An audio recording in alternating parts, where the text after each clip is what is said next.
Gentlemen, welcome to the Huddle, a black and gold podcast with your host, Mr. Gage. Ryan, how you doing, Gage?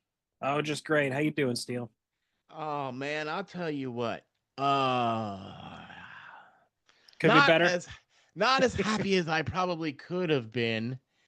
I mean, the fact that you dropped a snonker to the Bengals, right? With a quarterback that only been on the team for 10 bloody days. The Unk Bowl, as the kids are calling it. Unk Bowl. The Unk Bowl. Right, because you got Aaron Rodgers who's 41, and then Yeah. you got Joe Flacco who's 40. I keep saying it. I think this is just what retirement is for Flacco. I think that even at 55, he'll still probably get some weird playing time somewhere. This is just what retirement looks like for him. He just hangs out. Okay. But, by the way, if you like what we do, please hit the like and subscribe. Thank you all very much for hopping on and tuning in and checking us out, man. Cool. Mr. Gage Ryan is the host. I'm your co-host, Ron Mont, and we got a lot to talk about here, especially with the Packers being the next game. And then we're going to talk a little bit about, of course, the past game against the Cincinnati Bengals on Thursday night, because as we have so talked about previously on other shows, that we're not a big fan of Thursday night, and No. it came true again. Gosh. Completely, you know how there's undefeated? We are completely defeated against, what is it, divisional opponents on Thursday night? We don't even, I don't even think we have a winning record on Thursday night. I think No, we're we're like like 2-9, 2-6 2-10. or something. Yeah, something stupid like that, right? Okay. All right. See, come on. And look, there's part of me that understands because nobody plays good ball on Thursday night except Aaron Rodgers and Joe Flacco, apparently. But playing on 2 or 3 days of rest, depending on if you played Monday, it's a bunch of garbage. I can't stand Thursday night ball. It gets people injured. It's just terrible for everybody. But I got to admit, especially as far as Thursday night ball is concerned, and in the AFC North, this is pretty much the best case scenario. It I was a mean, fun game. Okay, it wasn't the best case scenario because the Steelers lost. Outside of the W, yeah. Okay, but it was a darn tootin' good game. I mean, it was Mm-hmm. back and forth. There was a lot of points. There was no defense at all to speak Zero. of. Come on, 33-31. What defense? Right? Come on. Am I kidding here? When they had Look, the touchdown to Pat Fryer move with 2 minutes left, I was immediately like, they gave him too much time, didn't they? And turns out. how about that? I mean, it's like it was almost written that the Steelers are going to take the lead with just enough time for Joe Flacco to do another fourth quarter comeback win. What is he at now? Like 30 now of Something them? like that. On Stupid, right? 15 different teams, too. Okay, and sure enough, the defense just goes, okay, we're going to play Mike Tomlin cover 2 zone. And they just marched right down the field and kicked a field goal. We're going to play 20 yards off the ball at all freaking times. Doesn't matter if we're in field goal range or not. We can't man up on anybody, even though they've been picking you apart all night, because Joe Flacco had what was his quarterback rating? What, 250 something, right? Might as well have been, yeah. Almost every ball that he threw was there. I mean, he had no problems finding Jamar Chase. He had no problems finding, Brown. No, none. He had no problems finding wide receivers because all Pittsburgh guys were doing was playing deep zone. So all he did was throw him down the middle. You look at almost 60% of the passes that Joe Flacco did was all either post and ins, right, or crossings. Right? It felt like a Brady game, didn't it? Yeah. It just felt like them doing the same thing over and over again until we stopped it, and we just never stopped it. Just never stopped it. And there wasn't nearly enough pressure like we had the week prior against Cleveland. There was absolutely Yeah. that was the huge difference. They even had an offensive guard miss the game. Cincinnati did. You know what I mean? And it's like a starting guard. And I'm just like, all right, but there was no penetration. They were able We to definitely run. can't go after him or anything. We got to make sure that they rest up first. Uh-oh. Oh, oh, I'm sorry. Oh, excuse me. How dare I? Okay.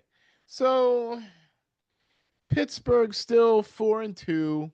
Yeah. They're still leading the division just because they have a better record than everybody, right? But they're 0-1 in the division, right? And Yeah. now Cincinnati is 2-0. That's not good, ladies and gentlemen, when it comes to the AFC North.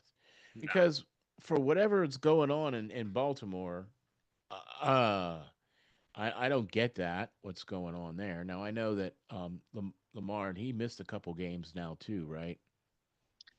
Yeah, he has, and who knows how long he's going to be out for? Who knows how long? I Lamar's on the verge of coming back. I'm pretty sure, but old Joey Burr and Cincy, it's not looking quite as good for him. Right. But okay, so Joe Flacco now playing in Cincinnati, and we got Gabriel playing there in Cleveland, so that's clearly not working out for them. Real division of champions over here. The two oldest quarterbacks in the league are both playing in the AFC North, and so okay, let's move on, shall we? I think we've beaten that.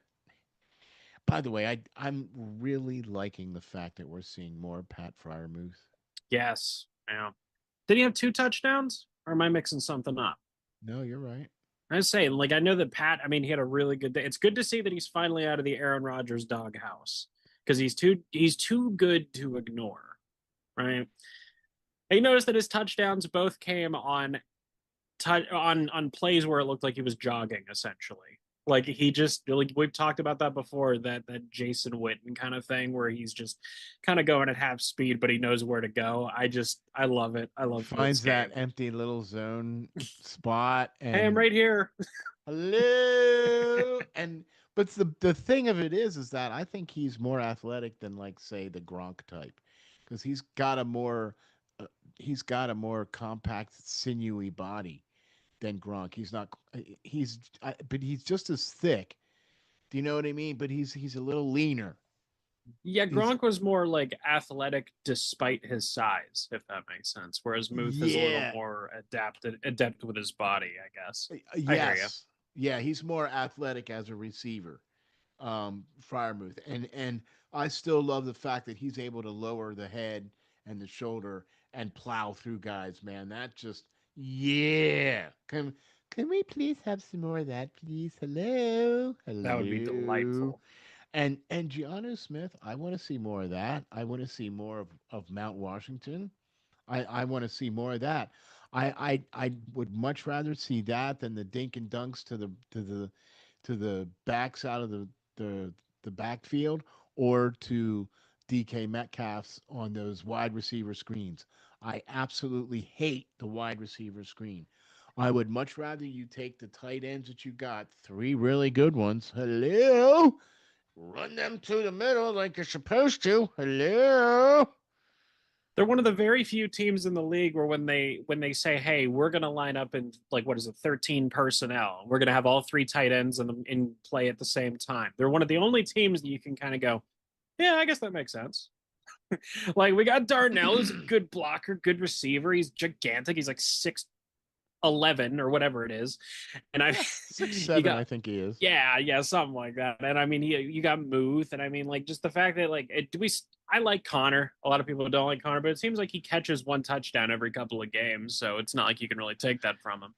I'm with you on that. I like his tenacity. So we've got four guys, and here you're throwing it to guys that are minute and small, and I get it, but it's like that Heinz Ward kind of syndrome, I guess. A little Because bit. look, Hines Ward wasn't the fastest guy on the team, right? Mm-mm. But he did everything but throw those gloves up in the air to try to catch the ball. Yeah. Okay, and did everything he can after he caught the ball to get as much yards as he possibly could. And if that meant running over you, that's what he did. But he was never going to outrun you, right? Let's No. face it, Hines Ward was never going to outrun you. No, Okay, like Hines was just good at utilizing the skill set that he had. I actually think that being like it seems like every high level receiver gets marked as a like reliable catcher, but it's really not true at all. There's plenty of guys who get marked as like having great hands who drop passes all the time.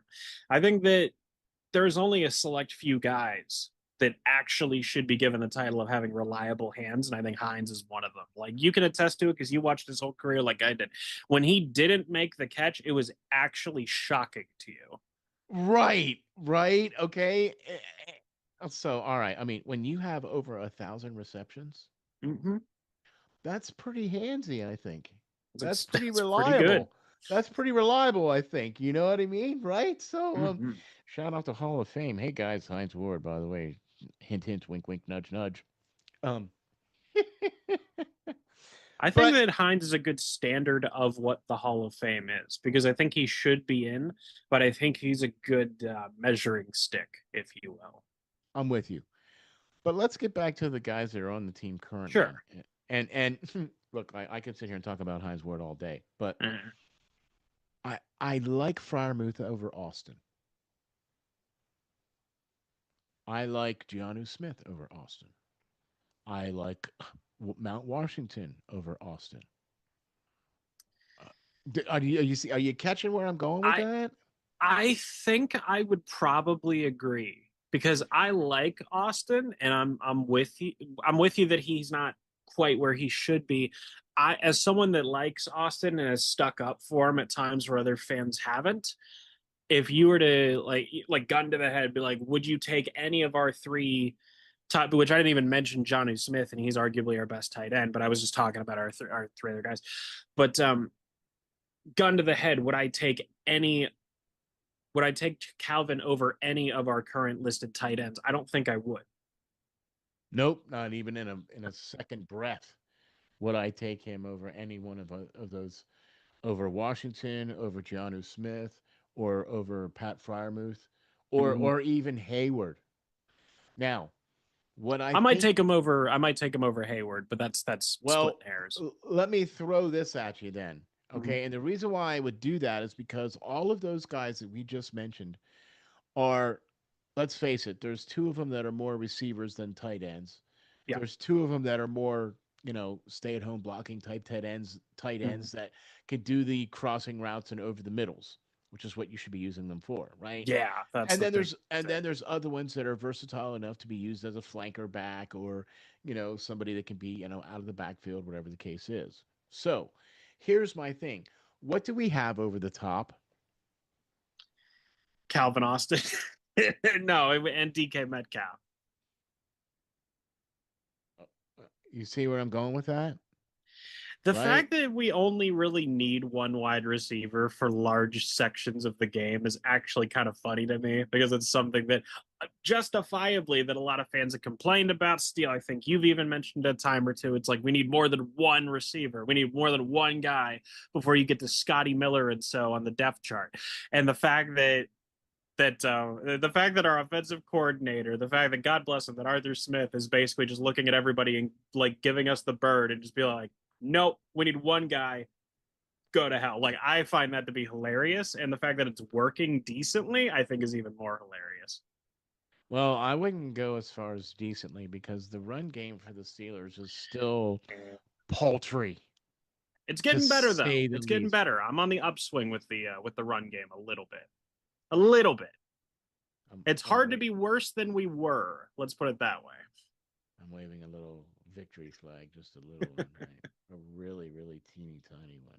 Aren't we The all about run, moral victories here in the Steel City? Isn't that our no. MO is winning seasons now?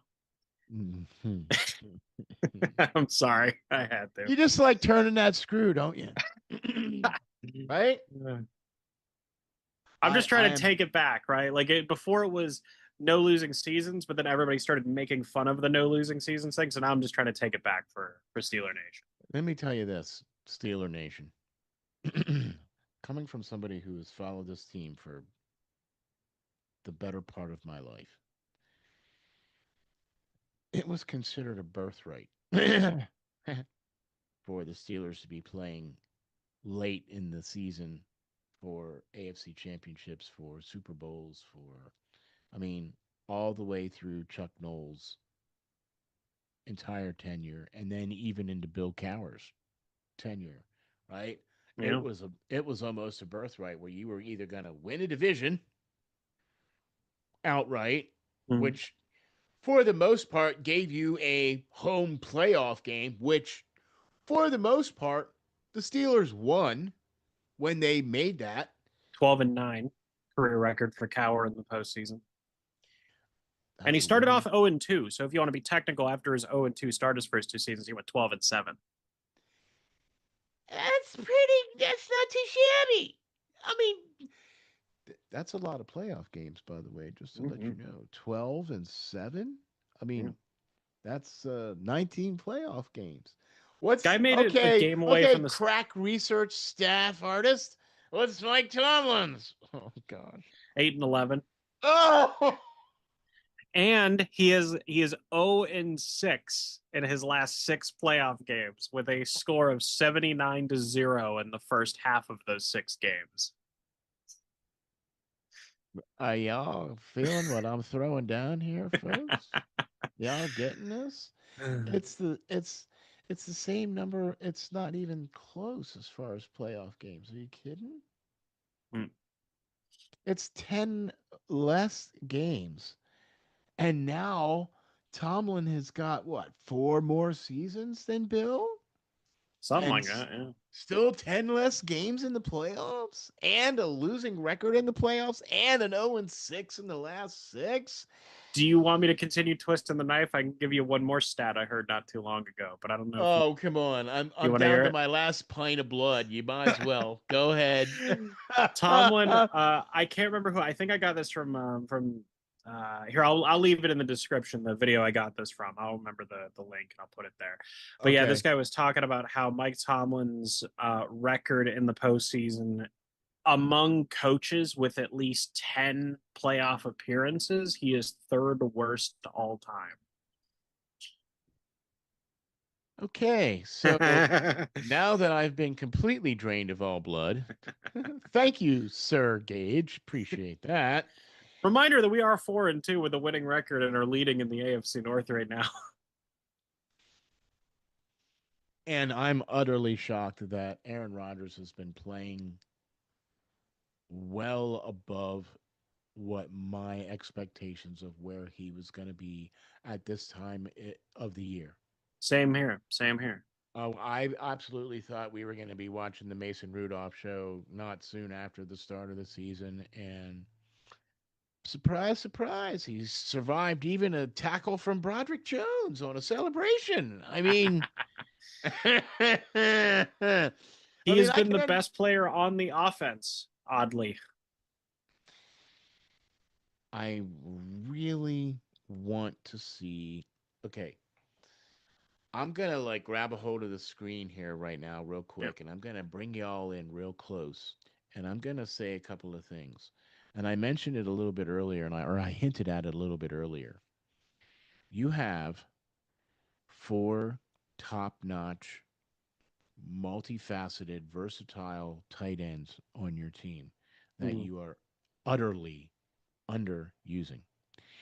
You have one number one receiver who could take the top off, and you're throwing little wide receiver screens and little dink and dunks over the middle.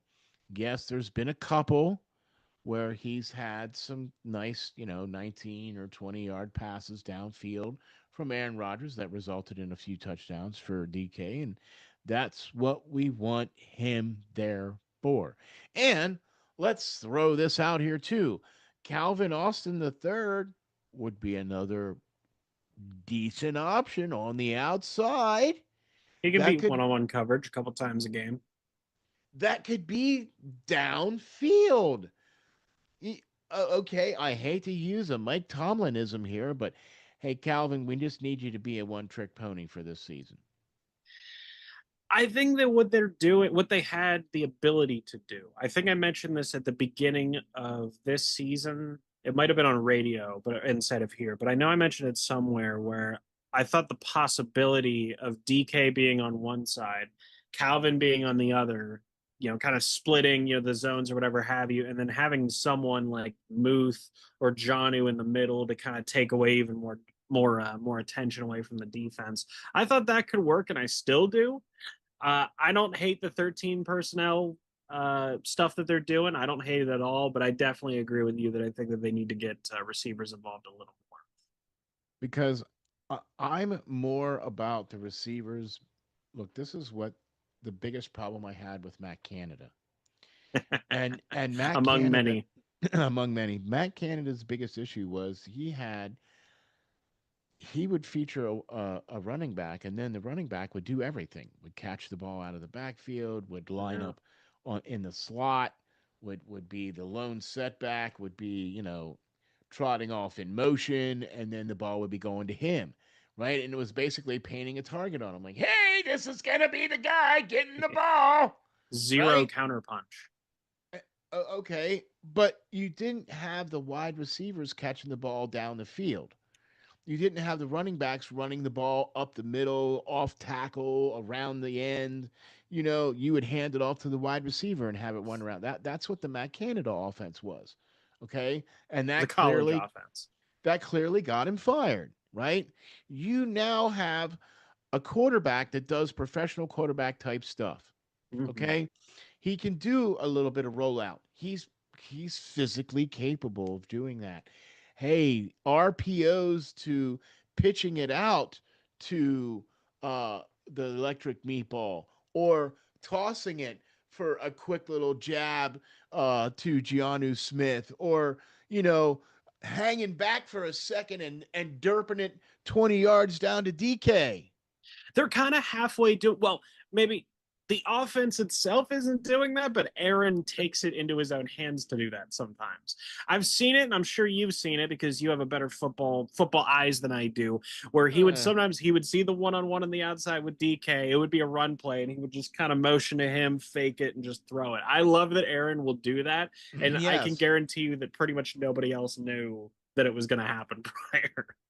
And see, I've heard that they already have unspoken communication Oh, I bet. between Yeah. the Aaron Rodgers and the wide receivers and about plays and cutting things off and changing plays and stuff at the line, especially with what they see. And that's one of Aaron Rodgers' strengths is that he's able to read defenses. Mm-hmm. Do you know what I mean? So He has one of the highest football IQs ever scored on the what is it, the Wonder Look Wonderlic, test? yeah, the Wonderlic, there it Wonderlic is. test, yeah, the Wonderlic Yeah, test, yeah. yeah. I mean, like for all intents and purposes, he's a football genius. So I mean, it's not really too far fetched to think that I he's would going to like to know what take they're. that test. How do you Oh, I take would that? fail. I would fail miserably. No, you wouldn't. No, you wouldn't. Miserably. No, you wouldn't, man. You have a lot of football knowledge, man. You have a How do you lot of. think you'd do? I would love to try it. I would love to take it just to see, just to see. Hmm. I have no idea. I have no idea. See where you're at. I mean, it's not like it's going to get me drafted or anything, because it's not. I mean, they just don't have 5'10" centers in the NFL. They They don't tried it even with have Kendrick Green. They tried. They don't even have 5'10" centers in the college ranks, right? You know what I'm saying? So stop it. Hey, look, if Derek Anderson can get drafted in the first round, anything is possible. At best, I could be a long snapper Hey, that's not a bad idea. because nobody would touch me, right? And I know how to do the long snapping. I can long snap almost 30 yards. There you go. Well, I was trained by some really good people, okay, on how Mm. to do said position, how to hike the ball, how to hold your hands, right? You Mm. basically are on your haunches and you're basically just chucking the ball between your legs. I mean, in essence, that's kind of what you're doing, right? Yeah, Instead of standing up and throwing it, you're just kind of bent over and chucking it between your legs, you know? I can imagine that the back pain after doing that for 10 or 15 years has got to be pretty extreme. Maybe. I mean, you'd have to do. I did a lot of squats, Oh, there you go. right? I with the bench, right? And I did a lot of bench presses and stuff like that. So I have a pretty decent strong back, and I have really good foundation. Like my legs were really strong, right? So that's why Mm. I was able to play the position. But my limitations were 5'10". That's it. I'm done. Okay, it's never gonna be any more. You're done. I don't care what kind of big top shoes you got on. That's it. 5'10". So Gotta wear some platform shoes or something. platform shoes don't work in muddy fields, man. I'm telling you. So, but all right. So let's get to the Packers because the Steelers are going to be playing the Green Bay Packers on Sunday night. Oh, Listen, we got a pretty good track record against this Matt yeah, LeFleur led Green Bay Packers squad. I'm with you. I'm with you. But it's gonna all be all about the Aaron comment. Rodgers revenge game. No, it's gonna be the commentators because it's gonna be Chris Collinsworth. Oh, lovely. See my eye twitching. So we need to do a drinking game, you and I, where we're gonna watch the game, and every time that they mention Patrick Mahomes, you have to take a shot. Okay, well, I since I don't drink, Ah, I'll do a shot of Kool-Aid or a shot of Gatorade or something, man. But that's about as strong as I shot can of get, vinegar. right? Oh no! Oh man! Oh no! No! No! Thanks!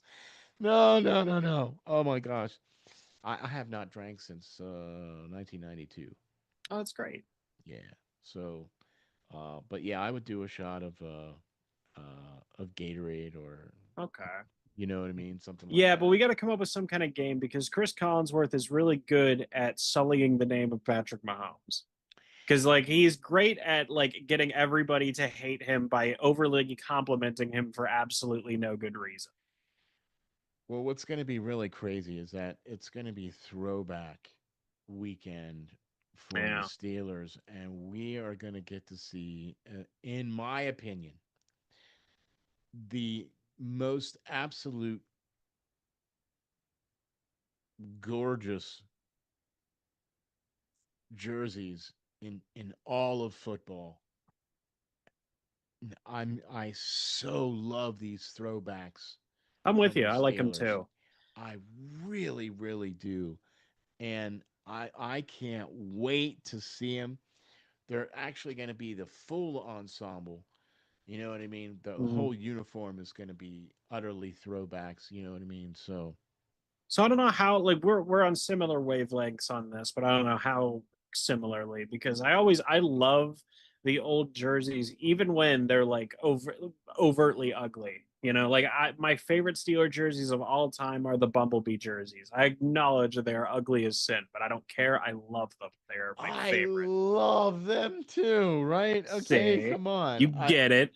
Yes, I love even the old, like the very first jerseys Mm. that had when they were in color.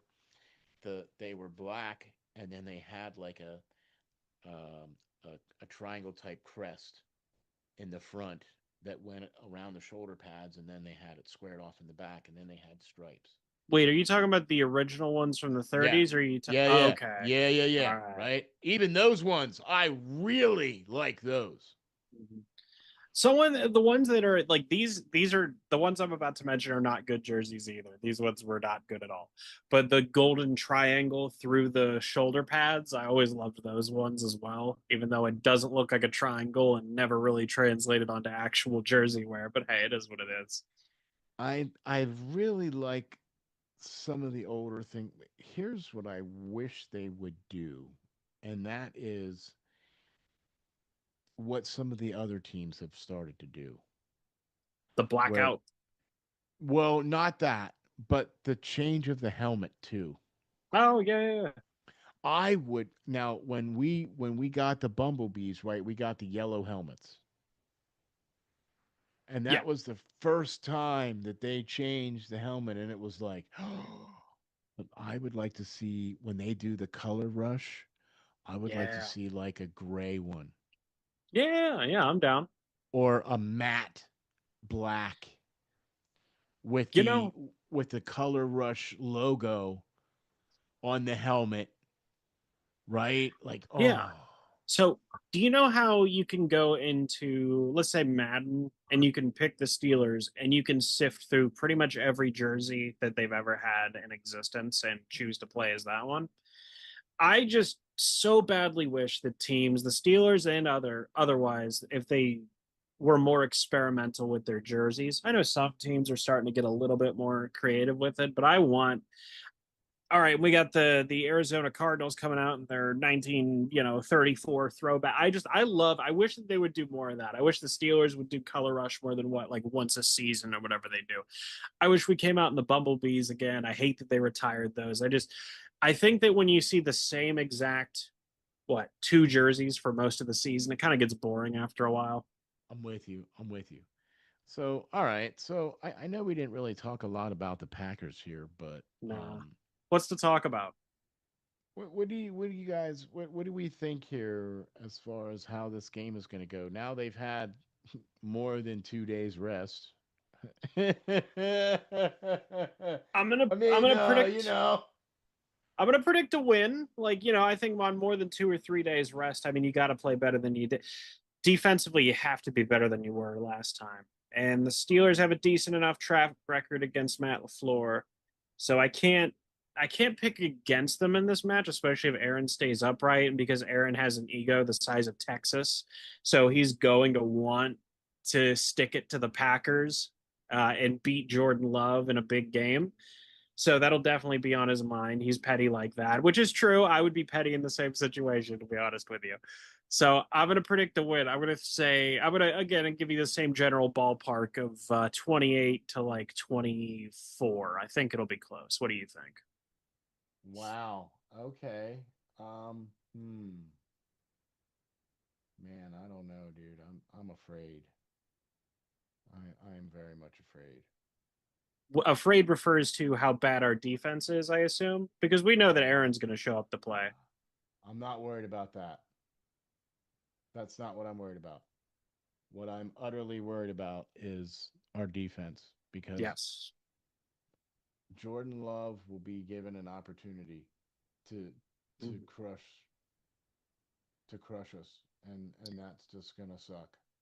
He kind of is the Walmart Brett Favre as a quarterback without the welfare fraud and, sexual exploits. But I think he's pretty dang And good. Super Bowls and Yeah, but he's also going to put the ball in danger. Mark my words, he will put the ball in danger and he'll do it more than once. And that's what this game is going to hinge off of is our defense being able to capitalize on those. well, I don't think that's gonna be. I think it's the other way around, Gage. I think You think if so? yeah, because I think our defense is just good enough to take the ball away a lot, Mm-hmm. but whether or not our offense can capitalize Okay. when you are winning the turnover battle, you need to be winning the scoreboard battle too. Mm-hmm. And you can't just trot Boswell out there every single time that the ball's turned over. Okay, I get it. He's the That's man. what you think.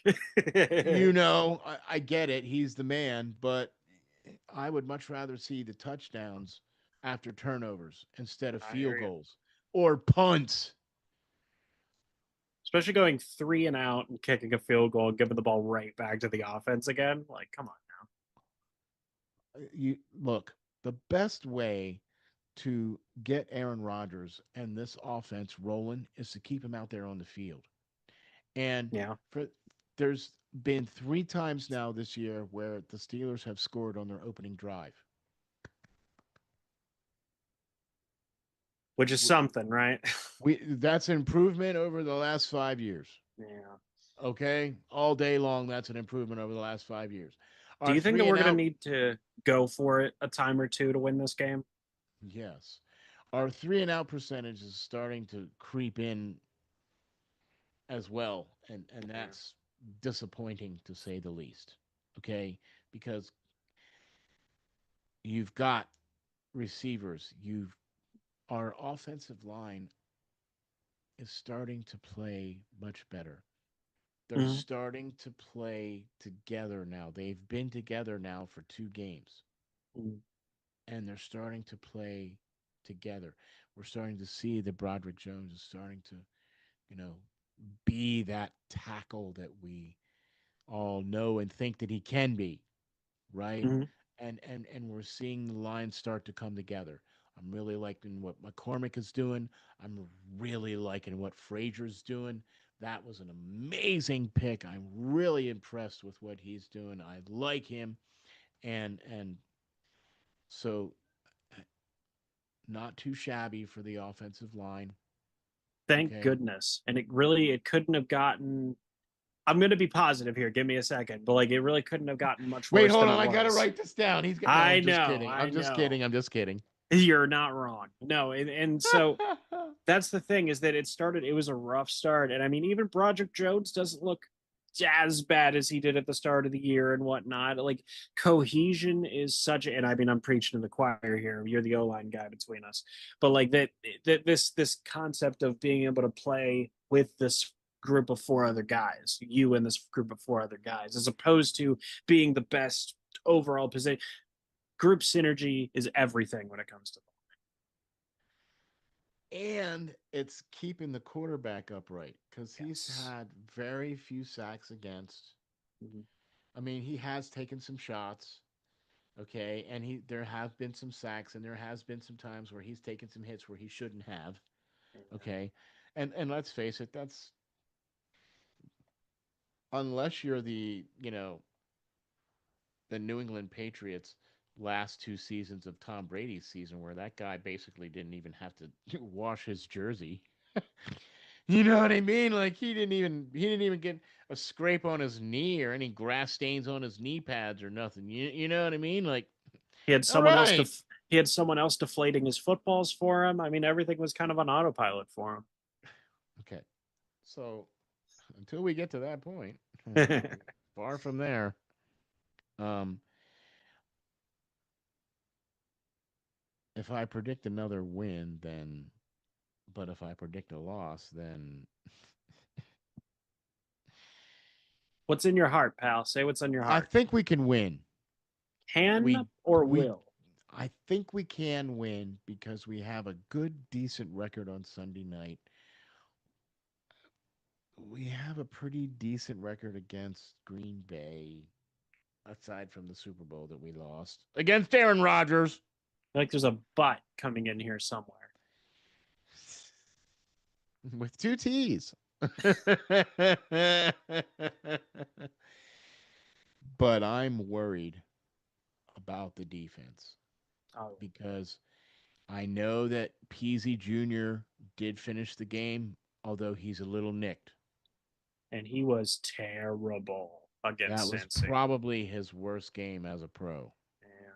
Now, were all of those PIs warranted? Not to me, and probably not to you either. Agreed. But what 16 or 17 catches, and I know a lot of them were against JPJ. Like, brother, you have got to get it together because that is not it. Here's the other thing that I think is going on, and not only him, but there's other, Queen. Although he's been coming on really, really well, he's a little nicked up. You know what I mean? I'm so hot and cold on Queen, to be honest with you. Like, it's not I like he's bad, but like, dude, is he really the best we have? Yeah, I guess so. You know? Well, I really like what Herbig has done. Um, Yes. I'm Can we please see more of that? I like that. I like the fact that we got Alex Highsmith back and he's making his presence being felt. So I'm really liking that as well too. You know what I mean? His sacks will come. This is only his first game back after being what a hamstring injury or something I think he had. So I mean, it's going to take him a minute to get into it, but he definitely had some pressure. during the game here in Cincinnati, and I think we're going to see a lot more of that as well. I hope we see a lot more of that because Joe Flacco didn't really have a dirty jersey. I mean, they were wearing their white and blacks, and he pretty much still looked white and black like when he left the game. You know what I mean? So not much pressure on Joe Flacco. So you Not a lot got of to get intended pressure on him either. pressure on Love because if you don't, and if you don't have contain, he's going to do exactly what Justin Fields could do to you and burn you with his legs. Okay. We're usually pretty adequate against Shanahan adjacent coaches, usually. But it feels like there might be some blind spots in there, and I worry about that. Exactly. Exactly. So you're predicting a win, correct? Yeah, I'm going to go 28-24. I'm going to say that Aaron does just enough to keep us in it, and the defense does just enough to not lose it for us. I was going to go a little bit 24-17. Mm-hmm.